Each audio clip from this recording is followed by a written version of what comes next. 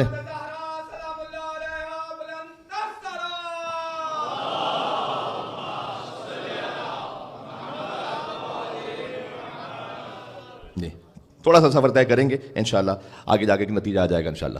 تو قرآن میں کچھ سورے ایسے جو ایک قسم سے شروع ہوتے ہیں, کچھ سورے ایسے دو قسموں سے شروع ہوتے ہیں. اچھا یہاں لطف کی بات یہ کہ سورہ ضحیٰ میں جو دو قسموں سے شروع ہوتا ہے, یہاں سیدہ کی والدہ کا ذکر بھی ہے اور علی کے باپ کا ذکر بھی ہے. وَلَسَوْفَ يُعْطِيكَ رَبُّكَ فَتَرْضَىٰ, ہم آپ کو وہ عطا کریں گے کہ آپ راضی ہو جائیں گے. أَلَمْ يَجِدْكَ يَتِيمًا فَآوَىٰ, کیا ایسا ماضی میں نہیں ہو چکا کہ آپ یتیم تھے تو میں نے آپ کو پالا؟ پالا تو ابو طالب علیہ السلام نے تھا. اللہ کہہ رہا ہے کہ میں نے پالا. ایک سوال کر رہا ہوں, مجھے پورے قرآن میں کوئی ایک موقع ایسا دکھلائیے کہ اللہ نے کسی کافر کے عمل کو اپنا عمل کہا ہو.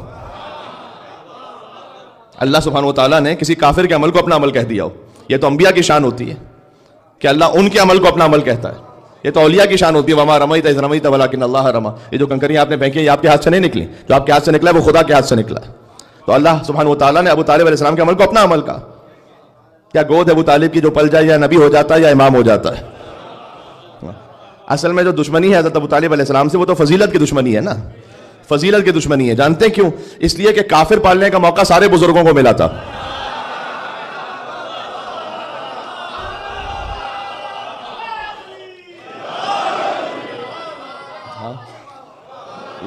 بات پہنچ رہی ہے؟ کافر پالنے کا موقع تو سارے بزرگوں کو ملا تھا, نبی پالنے کا موقع سوائے علی کے باپ کے اور کسی کو نہیں ملا تھا. اسلام کی تبلیغی مرہون منت احسان ابو طالب علیہ السلام ہے. جو توحید کا پہلا جلسہ ہوا وہ ہوا ابو طالب علیہ السلام کے گھر میں.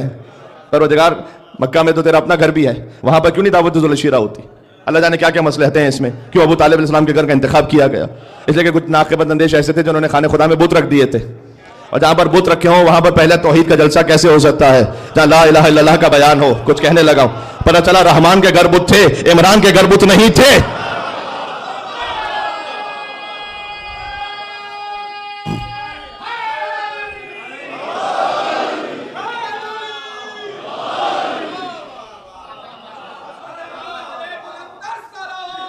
اللہم صلی علی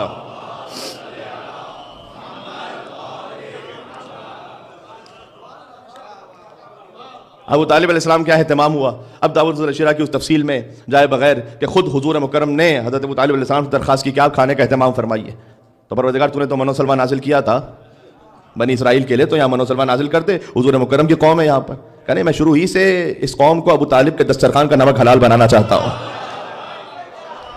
میں کیا عرض کروں, وہ دن ہے اور آج کا دن ہے, کبھی ابو طالب علیہ السلام کے ماننے والوں کیا نیاز کی کمی نہیں ہوئی ہے. غیر کھلاتے ہیں تو دسترخوان جب لگاتے ہیں تو لکھا ہوتا ہے کہ مستحقین کے لیے. حسین کا دسترخوان ہوتا ہے, ابو طالب کے پوتے کا دسترخوان ہوتا ہے. یہاں پر غریب بھی آ کر امیر بن کے چلا جاتا ہے, اور امین بھی فقیر حسین بن کر کھا کے چلا جاتا ہے.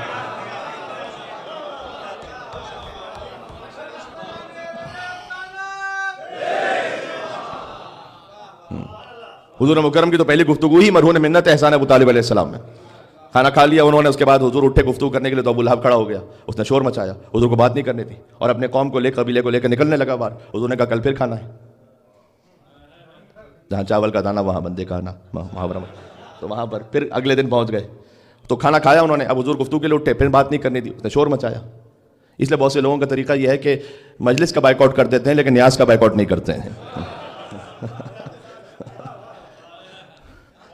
تیسرے دن یہی ہوا, حضور مکرم اٹھے, گفتگو کرنا چاہتے تھے, یہاں سے حضور مکرم اٹھے تو وہاں ابو لہب کھڑا ہو گیا, اس نے پھر شور مچایا. تیسرے دن یہ ہوا کہ یہاں سے ابو لہب اٹھا, یہاں سے ابو طالب علیہ السلام اٹھے, اور وہ شور کر رہا تھا. اب میں عالم اسلام کو تعارف کروا دوں کہ یہاں سے کعبے کا چور اٹھا, یہاں سے کعبے کا محافظ اٹھا. ہاں, یہاں سے کذاب اٹھا اور یہاں سے 14 صادقین کا باپ اٹھا. ہے میرے ساتھ آپ؟ فقط ایک امام کے باپ نہیں ہے, یا اللہ. بات پہنچ رہی ہے حیدر ہوں کہ حسنین کے سجاد خدا ہوں، اور باقر ہوں کہ جعفر ہوں کہ موسیٰ کے رضا ہوں، اور جواد تقی ہوں یا نقی مست دعا ہوں، یا سرکار حسن عسکری انجم بقبا ہوں، یا مہدی آخر کے حجابوں میں چھپا ہو. ہر جز اسی پیکر غالب سے ملے گا، ہر جز اسی پیکر غالب سے ملے گا، اور ہر فرد کا شجرہ ابو طالب سے ملے گا.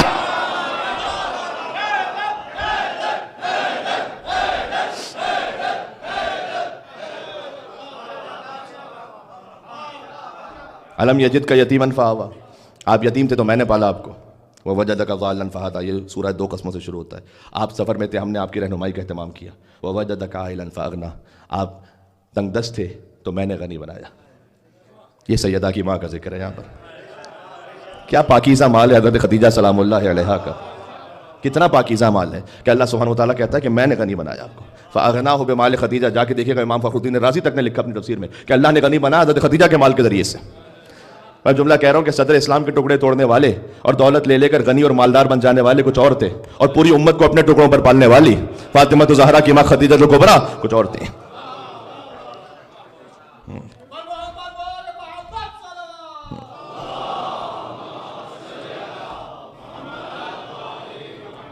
جب صلوات بھیجیں تو پھر پورے دل و پورے جوش کے ساتھ بھیجیں، یہاں سے وہاں تک محمد آل محمد علیہ السلام تک.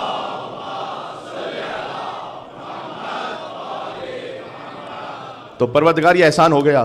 علی کے باپ کا بھی احسان ہے، فاطمہ کی ماں کا بھی احسان ہے. الجزاء الاحسان الا الاحسان، احسان کا بدلہ سوائے احسان کے اور کیا ہے. اللہ سبحانہ وتعالیٰ نے احسان ایسے عطا کیا کہ ایک کو کل ایمان کا باپ بنایا، ایک کو صاحب تطہیر کی ماں بنایا.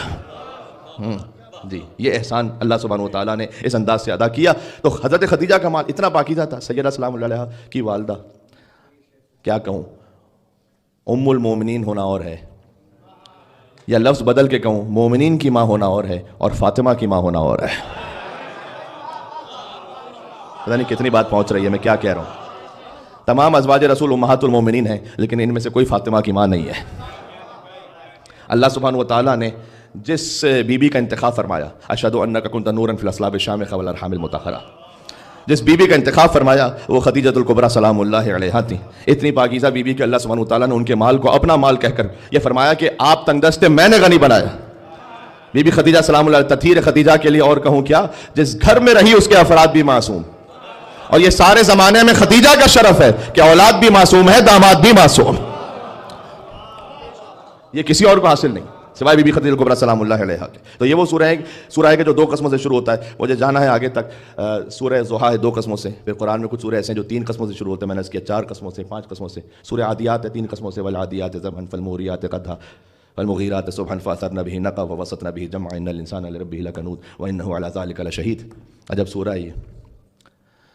سر پر دوڑتے ہوئے گھوڑوں کی قسم.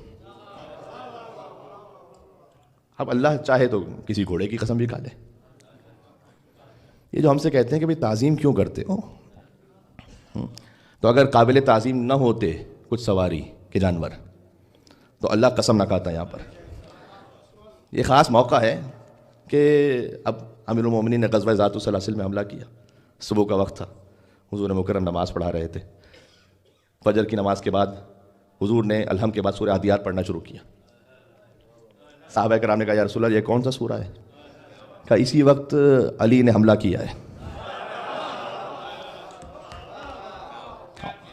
اللہ سبحانہ وتعالیٰ نے علی کی سواری کی شان میں، یہ میں بلا مبالغہ آپ سے کہہ رہا ہوں، جو تفسیر ہے اس کی، والعادیات ضبحا فالموریات قدحا، ان سر پر دوڑتے ہوئے گھوڑوں کی قسم، جب وہ دوڑتے ہیں تو ان کی ٹانپوں سے چنگاریاں نکلتی ہیں اور وہ صبح کے وقت دشمن کے لشکر پر حملہ کرتے ہیں.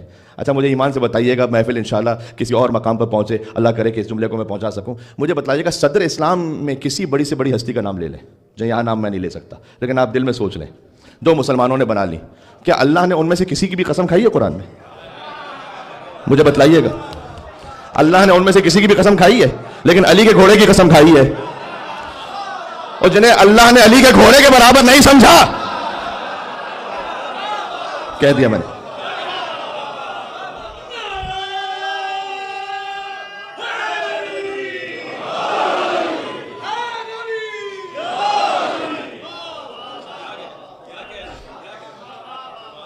جنہیں اللہ نے علی کی سواری کے برابر نہیں سمجھا، انہیں علی کے مقابلے پر لے آؤ.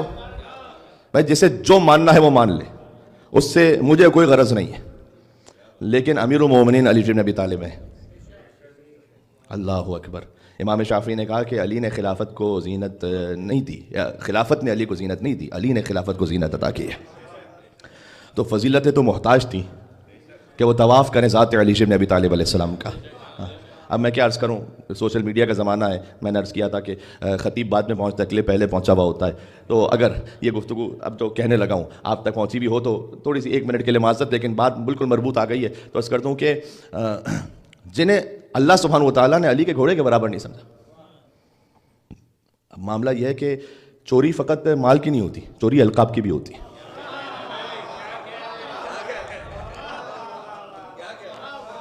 چوری القاب کی بھی ہوتی ہے. اب آپ لگا دیجئے کسی کو بھی، دیکھو جو خطیب نہیں کہہ سکتا وہ مجمع کہہ دیتا ہے سامنے سے. آپ کسی کو بھی کہہ دیجئے امیر المومنین. میں کیا عرض کروں، صادق آل محمد کا کلام ہے کہ امیر المومنین جب انہیں کسی نے کہا، امام نے کہا امیر المومنین فقط میرے جد علی ہے، اور پھر مولانا نے کہا کہ یہ لقب کوئی اپنے لیے انتخاب نہیں کرے گا الا کافرون.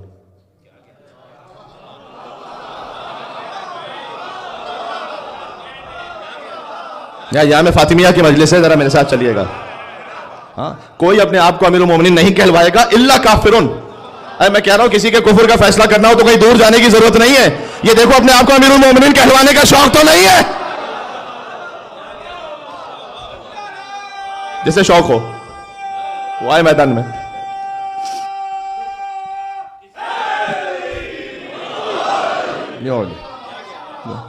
جی امیر، تو میں عرض کر رہا تھا کہ جیسے ایک مولائی تھے عالم دین، انہوں نے کہا میرے مولا امیر المومنین علی علیہ السلام، تو سامنے سے پلٹ کر کسی نے کہا میرے مولا امیر المومنین حضرت فلاں. لقب چوری ہو جاتا ہے نا. انہوں نے کہا میرے مولا امام المتقین علی علیہ السلام، انہوں نے کہا میرے مولا امام المتقین حضرت فلاں. میرے مولا سخی و کریم علی علیہ السلام، انہوں نے کہا میرے مولا سخی و کریم حضرت فلاں. اب یہ مشکل ہو گئی. تو کہتے ہیں کہ میں نے اللہ سبحانہ و تعالیٰ سے التجا کی کہ پروردگار اس وقت میرے قلب میں کوئی مولا علی کی ایسی فضیلت تو داخل کر دے کہ یہ جھوٹ بھی چاہے تو کاپی نہ کر سکے. ساتھ چلیے گا، میرے کسی اور منزل پہ جا رہی ہے بات. بھائی میں کہتا ہوں میرے مولا امیر المومنین علی، وہ سامنے سے کہتا ہے میرے مولا امیر المومنین فلاں. میں کہتا ہوں امیر المومنین امام المتقین علی، امام المتقین حضرت فلاں، سخی و کریم علی علیہ السلام، سخی و کریم حضرت فلاں. تو جناب کوئی ایسی فضیلت میرے دماغ میں آ جائے، دل میں آ جائے کہ جھوٹ بھی چاہے تو نہ دہرا سکے. تو کہتے ہیں مجھے امام رضا علیہ السلام کی حدیث سلسلۃ الذہب یاد آئی. جائیے گا مشہد میں دیکھیے گا مولا کی ذریعہ مطار پہ لکھی ہوئی. تو میں نے اسے دیکھ کر کہا میرے مولا علی رضا ابن موسی کاظم ابن جعفر صادق ابن محمد. پتہ نہیں کتنی بات پہنچ رہی ہے. میرے مولا علی رضا ابن موسی کاظم ابن جعفر صادق ابن محمد باقر ابن علی زین العابدین ابن حسین ابن علی ابن ابی طالب نے فرمایا. پھر اسے دیکھے گا تو بھی تو اپنے پیر کا شجرہ بیان کر کے بتا.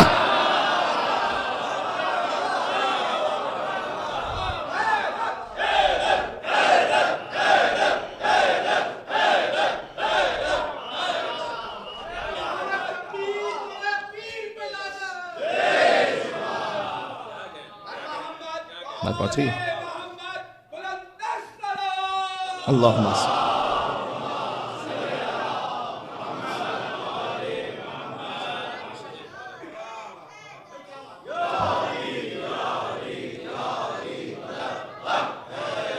حیدر. بات واضح. اس بچے نے نعرہ حیدری کہا بڑی خاص انداز میں. 2 مصرے مجھے یاد ہے اس بچے کو دیکھ کے. شجر سب ہر زن ہوتے ہیں، غنچے بول پڑتے ہیں. شجر سب ہر زن ہوتے ہیں، غنچے بول پڑتے ہیں، اور علی کا ذکر آ جائے تو شجرے بول پڑتے ہیں.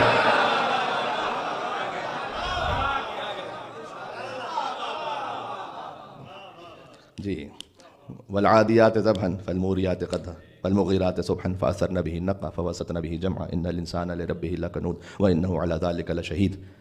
یہ سورہ عادیات 3 قسموں سے شروع ہوتا ہے.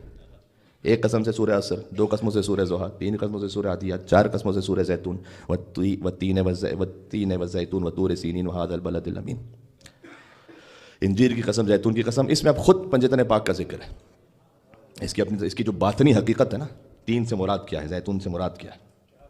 جی امام حسن علیہ السلام کی قسم، امام حسین علیہ السلام کی قسم، جا کے تفسیر میں دیکھیے گا. وطور سینین وہذا البلد الامین، طور سینا کی قسم اور اس شہر مقدس کی قسم. اچھا ذرا غور فرمائیے گا. پھر ایک توحید کے بارے میں بیان. انجیل کی قسم، زیتون کی قسم، طور سینا کی قسم، یعنی اور پھر اس شہر کی قسم. یہ بات میں ربط کیا ہے میرے بھائی؟ یعنی اللہ کہہ رہا ہے ایک پھل کی قسم، پھر ایک اور دوسرے پھل کی قسم، پھر ایک پہاڑ کی قسم، ایک شہر کی قسم. بے رد بات تو آپ بھی نہیں کرتے، تو اللہ کیسے کر رہا ہے؟ کوئی نہ کوئی تو ربط ہوگا اس میں. ہاں کہ لقد خلقنا الانسان فی احسن تقویم. ان ساری قسموں کے بعد ہم نے انسان کو احسن تقویم پہ خلق کیا. انجیر کی قسم، زیتون کی قسم، طور سینا کی قسم، اس شہر مقدس کی قسم. آدم علیہ السلام سے اللہ تعالیٰ کہا نا لا تقربوا هذه الشجرة، خبردار اس درخت کے قریب نہ جانا. وہ انجیر کا درخت تھا. اللہ سبحانہ و تعالیٰ نے کہا اس درخت کے قریب نہ جانا. یعنی انجیر کی قسم. سن لیجیے گا ایک عجب پہلو یہاں پر. حضرت نوح علیہ السلام طوفان آیا اس زمانے میں. حضرت نوح علیہ السلام نے ایک پرندے کو بھیجا کہ جاؤ کہ دیکھو خشکی کہاں پر ہے. وہ گیا اور زیتون کی پتی لے کر آیا. طور سینا موسیٰ علیہ السلام کو وحی ہوتی تھی. یہ شہر مقدس یعنی مکہ. انجیر کی قسم، زیتون کی قسم، طور سینا کی قسم، اس شہر مقدس کی قسم. یعنی زمانہ آدم کی قسم، زمانہ نوح کی قسم، زمانہ موسیٰ کی قسم، زمانہ محمد کی قسم، ہم نے انسان کو احسن تقویم پر خلق کیا ہے. مراد یہاں پر چار قسمیں ہو گئیں. لقد خلقنا الانسان فی احسن تقویم. ہم نے انسان کو احسن تقویم پر خلق کیا ہے. ثم رددناہ اسفل سافلین. اس کے بعد اس کو پلٹا دیا پسترین گہرائیوں پر. یہ ہے وہ سورہ کہ جو 4 قسموں سے شروع ہوتا ہے. پھر قرآن کا وہ سورہ جو 5 قسموں سے شروع ہوتا ہے. والفجر وليال عشر. بات یہاں پر آئی ہے دوبارہ. فجر کی قسم اور 10 راتوں کی قسم. زیادہ طول کلام نہیں ہے، بات یہاں پر سمٹ رہی ہے. فجر کی قسم اور 10 راتوں کی قسم اور والشفع، 2 برابر کی ہستیوں کی قسم میں نے عرض کیا.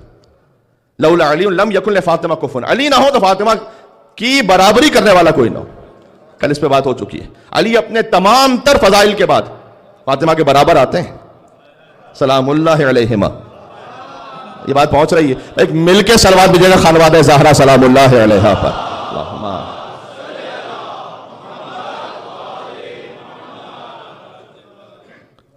یعنی اب جب حضور مکرم احترام فاطمہ میں کھڑے ہوں سلام اللہ علیہ، یہ فقط بیٹی کا احترام نہیں ہو رہا. یہاں پر بات کو میں ربط دے رہا ہوں، ایک گفتگو کر رہا ہوں، بات اسے آگے بڑھا رہا ہوں کہ بیٹی کا فقط احترام نہیں ہو رہا.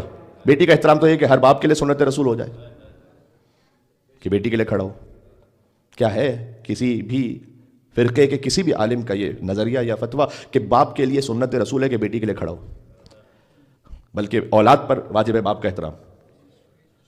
ساری تفصیل کو ایک لفظ میں سمیٹ دیجیے. بیٹی کے لیے کھڑے ہونا سنت رسول نہیں ہے، فاطمہ زہرا کے لیے کھڑے ہونا سنت رسول ہے. یہ بات پہنچی؟ میں نے کیا عرض کیا؟ سیدۃ النساء العالمین کے لیے کھڑے ہونا سنت رسول ہے، فقط بیٹی کے لیے نہیں.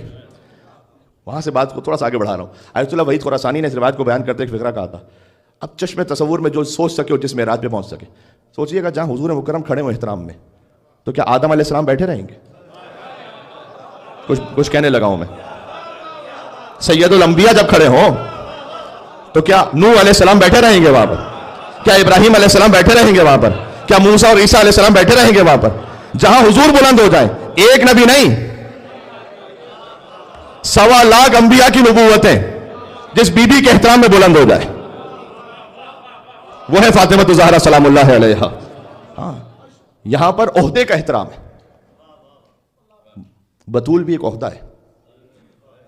بطول ایک نام ہے، نام تو کسی کا بھی ہو سکتا ہے، لیکن جسے اللہ عطا کرے. ایک حضرت مریم بطول ہے اور ایک بی بی فاطمہ بطول ہے. بس فرق یہ ہے کہ حضرت مریم شادی نہ کر کے بطول ہے، سیدہ اولاد کے بعد بھی بطول ہے. ہائے ہائے ہائے. لیکن اس سے زیادہ تو گہرائی میں یہاں پر جا نہیں سکتا.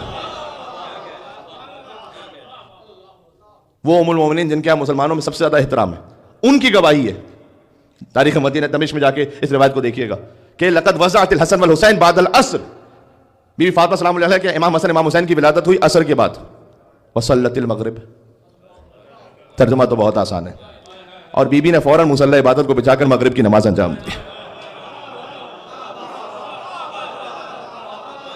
یہ بطول عہدہ ہے، سمجھ میں آ رہا ہے؟ سبحان اللہ. مل کے صلوات بھیجے نام زہرا سلام اللہ.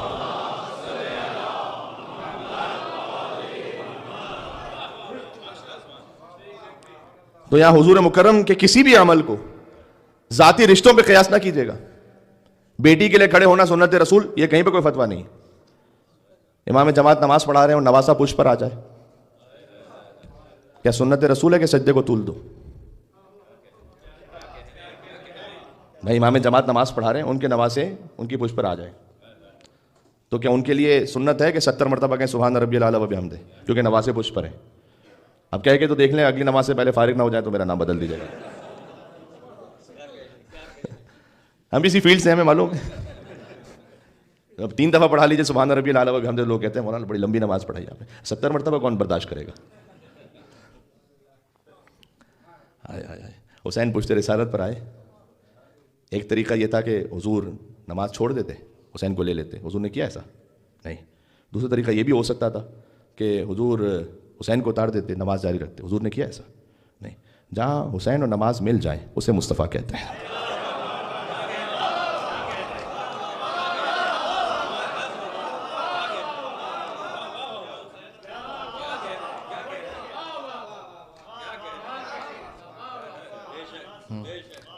جہاں یکجا ہو جائیں، حسین اور نماز یکجا ہو جائیں، وہ ہے شریعت مصطفیٰ. تو وہ کیسا حسینی ہے کہ جو فجر پہ نہ اٹھ سکے؟ اب اس پہ سبحان اللہ کہنے والے کتنے ہیں صاحب؟ کیا ہی کہنے آپ سبھی نمازی ماشاء اللہ صلی اللہ علیہ.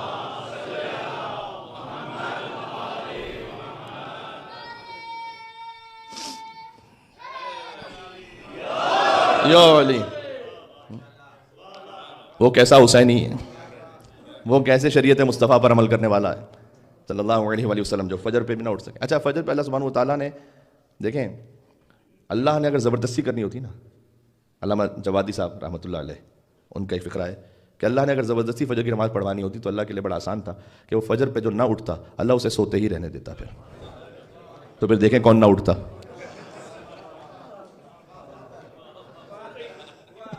پھر تو سوتے ہی نہیں، نیند ہی اڑ جاتی میرے بھائی، سوتے کہاں پہ. لیکن اللہ نے یہ چاہا نہیں. اللہ کا نظام مشیت جبر پر نہیں ہے، اللہ کا نظام مشیت اختیار پر ہے. اختیار سے آپ بندے بنے اللہ کے، زبردستی نہیں.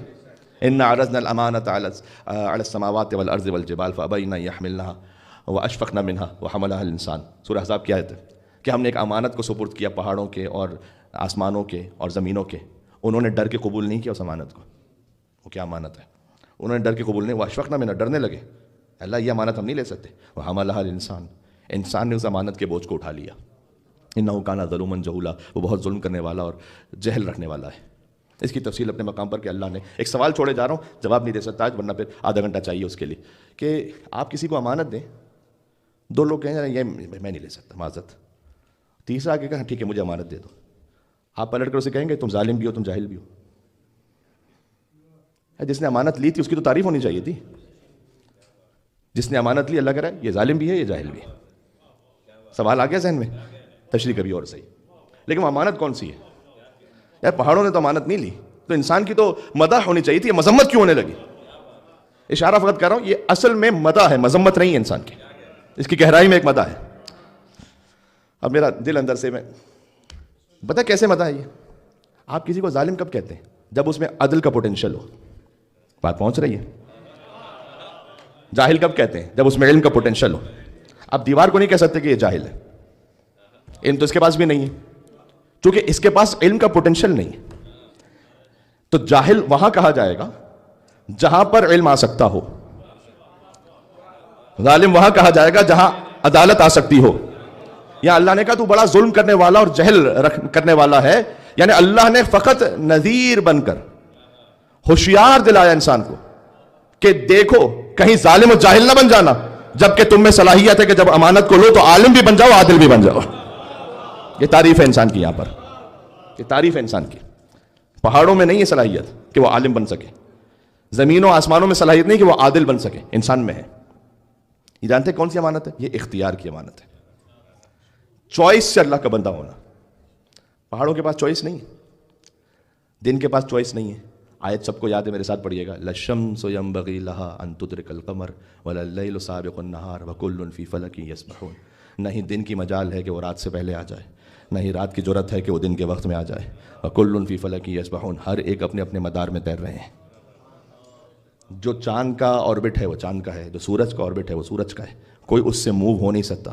یہ ہے بندگی جبر کے ساتھ. اللہ کی اطاعت ہے لیکن پابند ہے. مطلب یہ نہیں ہو سکتا کہ سورج کہے کہ بھائی میں یہ اتنے بلینز آف ایئر سے میں گھوم رہا ہوں تو میں تھوڑا ریسٹ بھی کر لوں. ٹھیک ہے, انسان کہہ سکتا ہے کہ میں بہت تھکا ہوا ہوں, صبح نہیں اٹھوں گا نماز کے لیے. بات واضح ہو گئی. انسان کے پاس اختیار ہے کہ اختیار کے ساتھ اللہ کا بندہ بنے.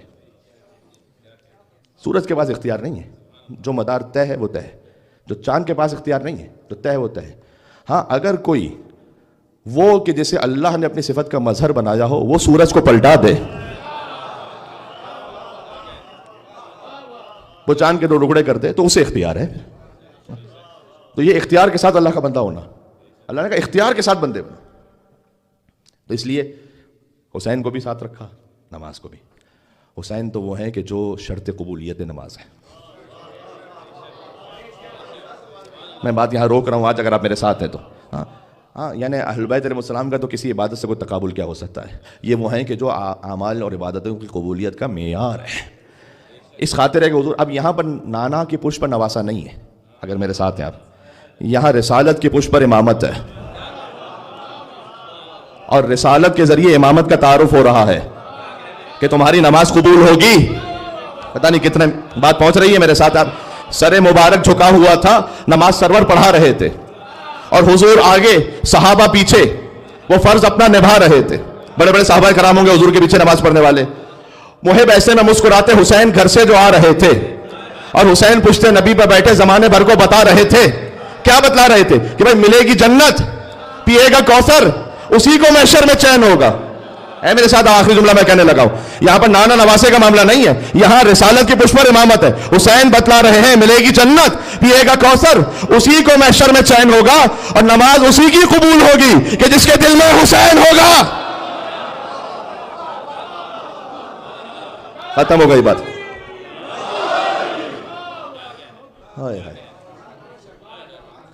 تو یہ ذاتی رشتوں پر معاملات کو نہ لے گا یہاں پر. وما محمد الا رسول, محمد تو کچھ ہے ہی نہیں سوائے رسول کے. احترام میں کھڑے ہوں تو رسول, بیٹھ جائیں تو رسول, جنگ میں ہو تو رسول, صلح میں ہو تو رسول, وطن میں ہو تو رسول, سفر میں ہو تو رسول, کسی کو شانوں پر اٹھائیں تو رسول, کسی کو مولا بنائیں تو رسول, کسی کو محفل سے اٹھائیں تو رسول. ہر وقت ہی رسول ہے. بات یہاں رک رہی ہے آج, کل یہاں سے بات شروع کریں گے. حسین علیہ السلام شرط قبولیت اعمال ہے. اور یہ میں کیوں کہہ رہا ہوں, میں نے باب زہرا کی مجلس میں بھی کہا, ممبر وہ جگہ ہی نہیں, ویسے تو ممبر کے علاوہ بھی نہیں ہونی چاہیے, لیکن ممبر وہ جگہ ہی نہیں جہاں کوئی غیر ذمہ دارانہ بات ہو سکے جب تک کہ کلام معصوم نہ ہو. اچھا یاد ہے امام رضا علیہ السلام کا فقرہ کہ اللہ نے کہا ہے, امام نے جب سند بیان کی, کلمۃ لا الہ الا اللہ حصنی, لا الہ الا اللہ میرا قلعہ ہے, جو اس قلعے میں داخل ہو گیا امان سے محفوظ ہو گیا. اور لیکن بشرطہا و شروطہا وانا من شروطہا, لا الہ الا اللہ کی ایک شرط میں ہوں. ہاں, لا الہ الا اللہ کی ایک شرط میں ہوں. جیسے تعجب ہے اس بات پر, وہ جا کے دیکھ لے ابلیس کا واقعہ. وہاں لا الہ الا اللہ کی شرط اپنے زمانے کی حجت ہے. شیطان کو مسئلہ لا الہ الا اللہ سے نہیں ہے, اس کو مسئلہ آدم صفی اللہ سے ہے. میرے ساتھ اب لا الہ الا اللہ تو 6000 سال کی عبادت کر کے بیٹھا ہوا ہے, اس کو مسئلہ آدم صفی اللہ سے. جو آدم صفی اللہ کو نہ مانے اللہ اسے شیطان بنا دیتا ہے. جو علی ولی اللہ کو نہ مانے کتنا بڑا شیطان بنائے گا اللہ مجھے نہیں معلوم. ہاں تو جی, تو شرط قبولیت اعمال ہے یہ وہ ولایت کے جس پر زہرا سلام اللہ علیہ شہید ہو گئیں. اولین شہید ہے راہ ولایت, اور یہ ذہن میں رکھیے گا, اولین شہید ہے راہ ولایت حضرت محسن ہے علیہ الصلوۃ والسلام. اولین شہید ہے راہ ولایت فاطمہ الزہرا سلام اللہ علیہ. علی کا بیٹا, علی کی زوجہ, یہ خانوادہ قربان ہوتا رہا. سبحان اللہ. عزیزوں میں کیا عرض کروں, کل کربلا کا تعلق ہم نے عرض کیا تھا بی بی فاطمہ الزہرا سلام اللہ علیہ سے. ایک تعلق جانتے ہیں یہ بھی ہے کہ علامہ مجلسی کو حکم دیا تھا بی بی نے کہ تم میرے بیٹے حسین کے مصائب پڑھتے ہو تو سب سے بڑی مصیبت کیوں نہیں پڑھتے. کہ اے بی بی فاطمہ سلام اللہ علیہ, آپ کے بیٹے کی سب سے بڑی مصیبت کون سی ہے؟ کہ میرے بیٹے کے لیے تیر و تلوار بڑی مصیبت نہیں ہے, میرے بیٹے کے لیے سب سے بڑی مصیبت وہ تھی کہ جب وہ اپنی بہن زینب سے ودا ہو رہا تھا. جی, جو رونے کے لیے تشریف لائیں, کیا ہی کمال آپ نے فضائل سماعت فرمائے. کچھ معرفت کی باتیں تھیں جو در اہل بیت علیہ السلام سے اس فقیر کو ملا، خاک پاک کے صدقے میں وہ آپ تک پہنچا دیا. لیکن اب مصائب کا بیان ہے، اور جب مصائب کا بیان ہو تو ایک خاص بات ہے. جن بی بی کی مجلس ہے نا، امام زین العابدین کا فرمان ہے کہ وہ خود بی بی مجلس میں تشریف لاتے ہیں. ہے میرے ساتھ آپ انشاءاللہ؟ اس روایت کو میں کوشش کروں گا کہ کل ایک گھر میں جو مجلس ہے اس میں پڑھ دوں تفصیل سے. لیکن بہرحال جب امام سے پوچھا گیا کہ آپ کیوں تشریف فرما ہیں وہاں نالین کے پاس، کہا تو فقط ظاہری مجمع کو دیکھ رہا ہے، میں دیکھ رہا ہوں جب سے ذاکر نے مصائب شروع کیے ہیں جنت سے میری دادی فاطمہ زہرا مجلس میں تشریف لا چکے ہیں. آیت اللہ گل پائگانی سے میں نے ان کے شاگردوں سے بیان سنا تھا قم میں، جب ہم قم میں تھے، کہ ان کا یہ بیان ہے. اور ظاہر اتنے بڑے آیت اللہ ہیں، مرجع تقلید بی بی معصومہ قم کے حرم میں مدفون ہے. وہ یہ فرماتے ہیں، ظاہر احادیث کی روشنی میں فرما رہے ہوں گے کیا کچھ انہیں عطا ہوا در اہل بیت سے، کہ جس امام کی مجلس ہو وہ مولا خود مجلس میں تشریف لاتے ہیں. لیکن اگر بی بی فاطمہ زہرا کی مجلس ہو تو 12 کے 12 تشریف لاتے ہیں. بی بی کی مجلس ہے. آج علی بھی آئے ہیں نجف سے پرسہ لینے کے لیے، حسن آئے ہیں مدینہ سے پرسہ لینے کے لیے، حسین کربلا سے ہیں. کہاں کہاں فاطمہ کی اولادیں بکھر گئیں. دیبل نے پڑھنا چاہا مرثیہ، افاطم یبنت الخیر قومی فندبی نجوم و سماوات بارض فلاتی. امام رضا علیہ السلام کے سامنے، اے فاطمہ زہرا، اے خیر البشر کی بیٹی، آپ دیکھیں کہ آپ کے خاندان کے ستارے، آسمان عزت کے ستارے کہاں کہاں بکھرے پڑے ہوئے ہیں. کوئی نجف میں ہے، کوئی کربلا میں ہے، کوئی بغداد کے پل پر. دعا کرو کہ وہ قرآن نہ اٹھائے جسے قرآن اٹھانے کی تمیز نہ ہو. امام موسیٰ کاظم کا جنازہ انہوں نے رکھا نہیں تھا، پھینک دیا تھا بغداد میں. یہ سب فاطمہ زہرا کے مصائب ہیں. فاطمہ سلام اللہ علیہا، ان کی اولادیں کہاں کہاں بکھرتی گئیں. اذن للتمت الفاطمہ الخط عندہ، کہ آپ اے سیدہ اپنا رخسار پیٹتی ہیں. اللہ، یہ دیبل نے مرثیہ پڑھا امام رضا علیہ السلام کے سامنے، اور آپ کی چشمان مبارک سے آنسوؤں کی نہریں جاری ہوتی ہیں. کہ جب آپ دیکھتی ہیں کہ 2 نہروں کے درمیان حسین کو پیاسا مارا گیا. وقبور بکوفان واخری بطیبہ، کچھ قبریں ہیں کہ جو کوفہ میں ہیں، ایک قبر ہے مدینہ میں آپ کے بابا کی، اور کچھ مقام فخر پر دفن ہے. یہ پڑھتے پڑھتے دیبل نے آ کر مرثیہ روکا امام موسیٰ کاظم علیہ السلام تک. امام نے کہا کیا تو چاہتا ہے کہ ایک شعر کا اضافہ کروں اپنی جدہ کے لیے؟ کمالا، اس سے بڑی کیا سعادت ہوگی کہ آپ کا شعر میرے مرثیے میں مل جائے. امام نے کہا یہ شعر کیا ہے؟ وقبر بطوس یا لہا میں مصیبت. کہ اے فاطمہ، اے مادر گرامی، جب آپ مدینہ میں رو چکے، جب آپ کربلا اور بغداد میں رو چکے، تو ایک بہت غربت میں آپ کا بیٹا شہر طوس میں سو رہا ہے. اے بی بی فاطمہ، یہ میرے الفاظ ہیں، یعنی اے جدہ آئیے گا آپ سب سے غریب کو رونے کے لیے. دیبل نے پوچھا کہ مولا مجھے تعجب ہے، میں آپ کے در کا پرانا خادم ہوں، مجھے نہیں معلوم کہ وہاں کون دفن ہے. امام نے کہا دیبل وہاں کسی اور کی نہیں، تیرے غریب امام کی قبر بننے والے ہے. بس ابھی دیبل نے شعر دہرانا چاہا کہ پردے کے پیچھے سے امام رضا علیہ السلام کی کنیز نے یہ فرمایا کہ اے دیبل یہ مصرع نہ دہرانا، اس لیے کہ سید زادیوں کو غش آ گیا. شنیدن کئی بوت مانند دیدن، سننا دیکھنے کے برابر کب ہو سکتا ہے؟ امام رضا علیہ السلام کی بہنوں نے فقط سنا تھا. کربلا کی ایک بہن ہے جس نے 40 قدموں کے فاصلے سے دیکھا تھا. اے فاطمہ سلام اللہ علیہا، بی بی آپ کے مصائب ہیں، آپ کی اولادیں بکھرتی چلی گئیں. علامہ مجلسی سے آ کر کہا بی بی فاطمہ نے، اور میری اس فقیر کی خواہش ہوتی ہے کہ میں جس شہر میں بھی جاؤں ایام فاطمیہ میں، کم از کم بی بی کے اس حکم کو پورا کرتے ہوئے کسی ایک مجلس میں یہ ذکر کر دوں جو بی بی نے حکم دیا تھا. اور حکم یہ دیا کہ میرے حسین کے لیے سب سے بڑی مصیبت یہ تھی کہ وہ اپنی بہن زینب سے ودا ہو رہا تھا. اللہ اکبر. بکھرائے بال اہل حرم ساتھ ساتھ تھے کہ پٹکے میں شاہدی کے سکینہ کے ہاتھ تھے. میں آؤں گا بی بی فاطمہ زہرا سلام اللہ علیہا تک، میرے ساتھ ساتھ چلیے گا، ایک منزل پر جانا ہے ہمیں. ابا عبداللہ الحسین، یہ رخصت کا بڑا سخت مرحلہ تھا. امام حسین جب بھی تشریف لاتے تھے ذوالجناح کے پاس، کبھی عباس آتے تھے، کبھی حبیب آتے تھے، کبھی اکبر آتے تھے. امام نے فرمایا یا فرسان الحجا و یا ابطال الصفا، ارے میرے شیروں کہاں رہ گئے؟ تمہارا مولا تنہا رہ گیا ہے. کیا سبب ہے؟ میں تمہیں پکارتا ہوں جواب نہیں دیتے. فرات کے قریب عباس کا لاشا گویا تڑپ رہا. اب کون سوار کروائے؟ حسین جب کہ چلے بعد دوپہر رن کو. جنہیں یاد ہے یہ وہ اس غم میں شامل ہوتے ہوئے آنسو بہاتے جائیں اور مولا کے غم میں نہ تھا کوئی کہ جو تھامے رکاب توسن کو، اور حسین چپ کے کھڑے تھے جھکائے گردن کو، سکینہ جھاڑ رہی تھی ابا کے دامن کو، نہ آسرا تھا کوئی شاہ کربلائی کو، فقط بہن نے کیا تھا سوار۔ میں نے خود کربلا محلہ میں وہ مقام دیکھا ہے، بی بی زینب سلام اللہ علیہا نے سوار کیا ابا عبداللہ الحسین کو، ایک چھوٹی سی زری بنی ہوئی، اس وقت کنسٹرکشن میں، بعد میں کھل جائے گی۔ زلجنہ آگے بڑھ کر رک گیا۔ دیکھو ہم یا بی بی فاطمہ کا ذکر آ گیا ہے یا حسین کہہ کے گریہ کرنا۔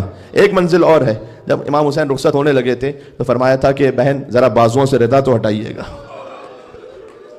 آگے بڑھ کر حسین نے سید زادی شریکت الحسین بی بی زینب سلام اللہ علیہا کے بازوؤں کا بوسہ لیا۔ کہ بھیا یہ خاص اہتمام کیوں؟ کہ بابا کا آخری وقت تھا، بابا نے کہا تھا زینب کے بازوؤں میں رسیاں باندھی جائیں گے۔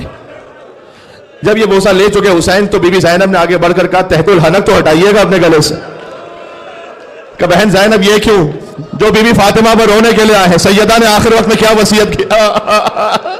کہ ماں کا جب آخری وقت تھا مجھے ماں فاطمہ الزہرا نے بلا کر کہا تھا میرے حسین کے گلے پر، خوش گلے پر خنجر چلے گا، اے زینب میں موجود رہوں گی، میری نیابت میں حسین کے گلے کا بوسہ لینا۔ ایک نے بابا کو یاد کیا، ایک نے ماں کو یاد کیا۔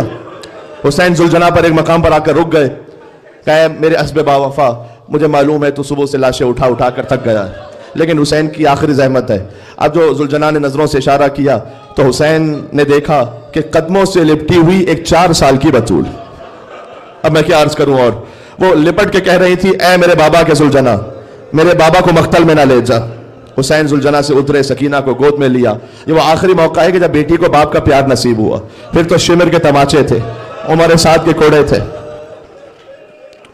آپ جا کر دیکھیں گا آپ کو مقاتل میں جملہ ملے گا، جب حسین جانے لگے تھے نا تو سکینہ نے کہا بابا میری اور کوئی خواہش نہیں ہے، وعدہ طفلی امام حسین کا ہے، سکینہ دختر حسین ہے، عالمہ غیر معلمہ کے گھر میں پلی ہوئی ہیں، بی بی زینب سلام اللہ علیہا، کیا جانتی نہیں ہے؟ بالکل جانتی ہیں، تو مجھے وعدہ طفلی نبھانا ہے۔ کہ بابا ایک بار اور مجھے گود میں لے لو بابا۔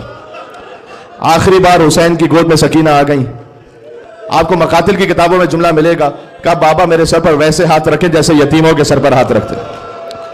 حسین کائنات کا وہ واحد باپ ہے جس نے خود اپنی بیٹی کے سر پر یتیم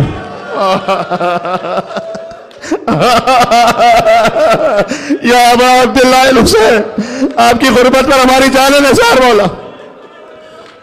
بی بی سکینہ نے بیدار ہو کر فرمایا بابا آپ تشریف لے جائیے، ہم آپ کو نہیں روکیں گے۔ دفعتاً فرمایا کہ بیٹی اب تک تو روک رہی تھی، اب بھیج کیوں رہی ہے؟ کہ بابا ہم نے خواب میں دادی فاطمہ الزہرا کو دیکھا، سر کے بال سفید تھے، آنکھوں میں آنسو تھے، ہم سے یہ فرما رہی تھی کہ اے میری سکینہ میرے حسین کو مقتل جانے سے نہ روک، اسی وقت کے لیے چکیاں پیس پیس کر اپنے حسین کو پالا تھا۔ مجھے ایک آخری منزل تک جانا ہے جہاں بی بی فاطمہ الزہرا سلام اللہ علیہا کی ایک سب سے بڑی مظلومیت ہے۔ حسین پہنچے، مقتل نہیں پڑوں گا، بس ایک کیفیت آئی بے پناہ جنگ کی۔ اب بی بی کا حکم ہے تو میں نے آپ کی خدمت میں رخصت پیش کر دی، اور بے پناہ جنگ کرتے کرتے کہتے جاتے تھے اب اس کی جنگ دیکھو جو 3 دن کا بھوکا ہے، اس کی جنگ دیکھو جو 3 دن کا پیاسا ہے۔ تم نے میرے عباس کو بھی مار دیا، تم نے میرے اکبر کو بھی مار دیا، تم نے میرے قاسم کو بھی مار دیا۔ جنگ لڑتے لڑتے فرات کے قریب پہنچے تو عباس کا لاشا رکھا تھا، کہ عباس بوڑھے بھائی کی جنگ دیکھی عباس؟ یہاں تک کہ پھر صدائے قدرت آئی یا ایتھا النفس المطمئنہ، آیتیں پڑھ چکا ہوں میں کل آپ کی خدمت میں، اے اطمینان والے نفس پلٹا اپنے رب کی بارگاہ میں۔ حسین نے تلوار کو نیام میں رکھا، جو مقتل سمجھ لیتے ہیں، بھاگی بھی فوجیں واپس پلٹیں، فرقۃ بالرما وفرقۃ بالسیف وفرقۃ بالحجر، کسی کے ہاتھ میں تیر، کسی کے ہاتھ میں تلوار، کسی کے ہاتھ میں نیزے، جس کے پاس کچھ نہیں تھا اس نے کربلا کی زمین سے پتھر اٹھا لیے۔ حسین زخمی ہوتے چلے، زخمی ہوتے چلے۔ راکب دوش رسول ذوالجناح پر کبھی دائیں جھکتے تھے کبھی بائیں جھکتے تھے۔ حرملہ نے حسین کے سینے کا نشانہ لیا، سینے اثر پر تیر سے شعبہ لگا، یہ وہ تیر تھا جو حسین سینے سے نہیں نکال سکے تھے، پوچھ سے نکالا اسے۔ حسین ذوالجناح سے زمین پر آئے، اے میرے مولا امام زمانہ مجھے نہیں معلوم آپ کہاں پر ہیں، شاید اپنی دادی فاطمہ الزہرا کی قبر مطہر پر گریہ کر رہے ہوں، یا کربلا میں آقا ابا عبداللہ الحسین کے روضے پر ہو۔ آج جمعے کا دن گزرا ہے مولا، آپ کا دن ہے، ایک لمحے کے لیے اس مجلس میں تشریف لائیے گا، آپ کے آنے سے ہماری نسلیں سنور جائے گی مولا۔ امام فرماتے میرا سلام اس شہید پر جو نہ زمین پر تھا نہ زمین پر تھا، اللہ جانے کتنی دیر تیروں پر معلق رہے۔ ابا عبداللہ الحسین علیہ السلام فوج اشقیاء میں اختلاف ہے. علامہ نقن صاحب نے جملے کو لکھا ہے, فوج اشقیاء میں اختلاف ہے. کچھ کہتے ہیں حسین مارے گئے, کچھ کہتے ہیں حسین زندہ ہیں, کوئی حسین کے قریب نہیں آ پاتا.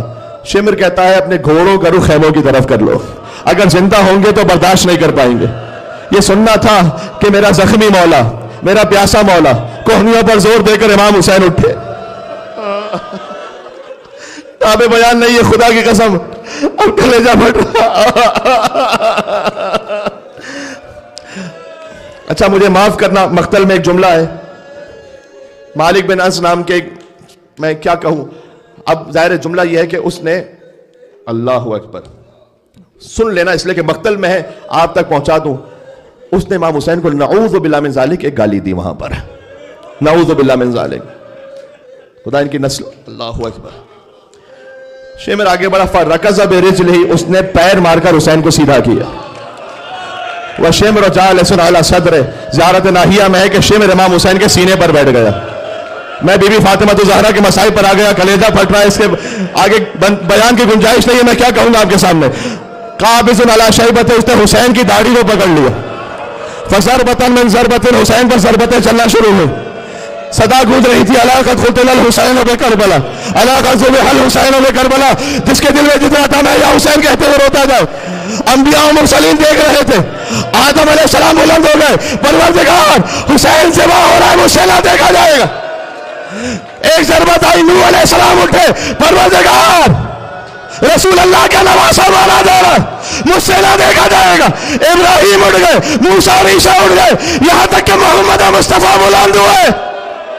پروردگار میری گود کا پالا حسین, ایک منزل آئی آ رہی ہے, مرتضیٰ اٹھ گئے.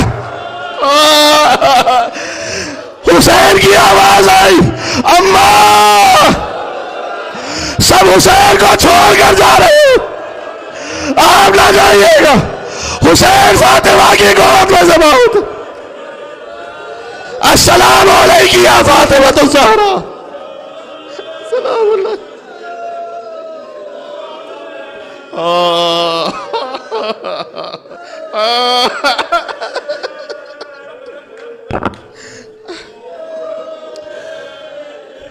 دعا کا وقت ہے. اللہ اکبر. عجب گریہ ہے, عجب روحانیت. میں آپ سے ایک بات کہتا ہوں, مجھ سے مولا کے مداح نے بات کہی تھی, اور میں نے کربلا میں پہلی مرتبہ اسے اس بار سوچ کر, آپ ذرا غور کیجئے گا, جب کسی, کیونکہ امام رضا کا فرمان ہے اس لیے جملہ کہہ رہا ہوں, جب کسی جانور کو ذبح کیا جائے تو وہ تڑپتا ہے نا. زیارت ناہیہ میں لقد خفیت انفاسک, اے حسین آپ نے اپنی سانسیں روک لی تھیں اور دست و پا ساکن کر لیے تھے. تو ذبح جسے کیا جائے وہ تڑپتا ہے, حسین کیوں نہیں تڑپ رہے تھے؟ اس لیے کہ حسین جانتے تھے کہ میری ماں فاطمہ الزہرا یہاں.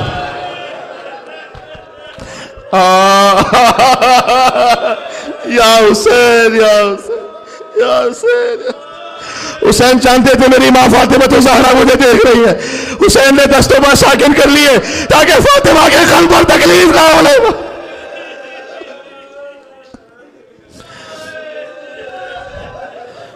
یا ابا عبداللہ یا حسین ابن علی ایہا الشہید یا ابن رسول اللہ یا حجت اللہ.